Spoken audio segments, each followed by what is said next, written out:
Donald said something, well, he said a lot of things that were troubling, but he said something truly horrifying. He became the first person running for president, Republican or Democrat, who refused to say that he would respect the results of this election. Now, that is a direct threat to our democracy. That's horrifying. You know, every time Donald thinks things are not going in his direction, he claims whatever it is rigged against him. That is not the way our democracy works. Hillary Clinton, once horrified at the prospect of President-elect Donald Trump daring to question the results of the election, now joining Jill Stein in demanding a recount in Wisconsin. And here to weigh in, Democratic Ohio State Senator Capri Cifaro and Kristen Tate from the LibertarianChick.com. Thank you both for joining us this morning. Absolutely, thank you. So, no longer a threat to democracy, Kristen?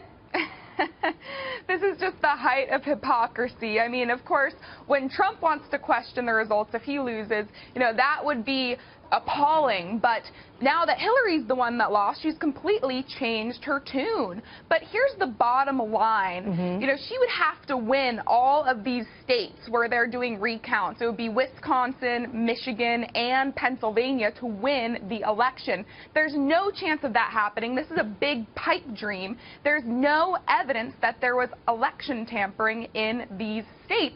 And what's most funny about this story is that perhaps the most corrupt person to run for president, who is under federal investigation for pay-to-play politics and who received debate questions ahead of time from CNN, now wants to be in charge of the integrity of the election. I mean, it's hilarious. Yeah, so, Capri, what is going on here? Because Hillary Clinton's campaign itself has come forward and said that they've been looking into it. There's no evidence of any hacking or wrongdoing in that regard, but yet they're joining on to this effort.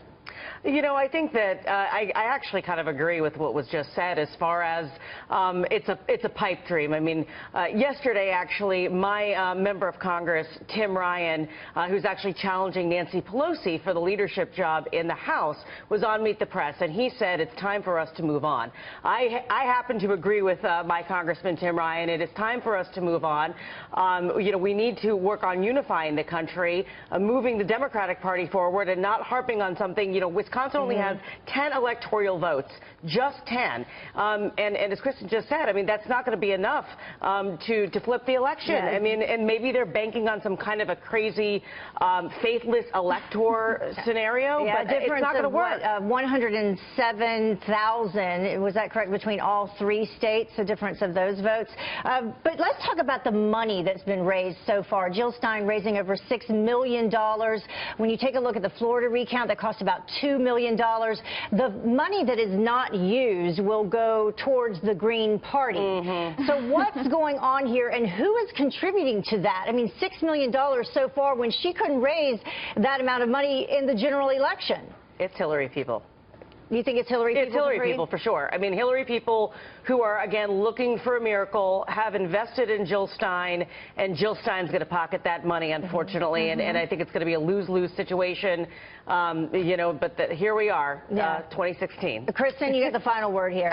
Yeah, if you actually look at Jill Stein's own website, it says right there in the fine print that all of the money raised may not even go to this recount effort. The verbiage is very nebulous. So we don't know where this money is going, and to me, this smacks of a financial scam. And remember, Jill Stein is not exactly as pure as wind-driven snow. This is a woman who's been arrested multiple times. She was behind bars in 2012.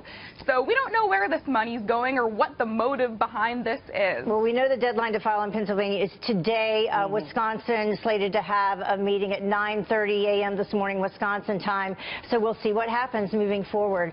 Kristen and Capri, thank you so much for joining us. Thank you, Heather.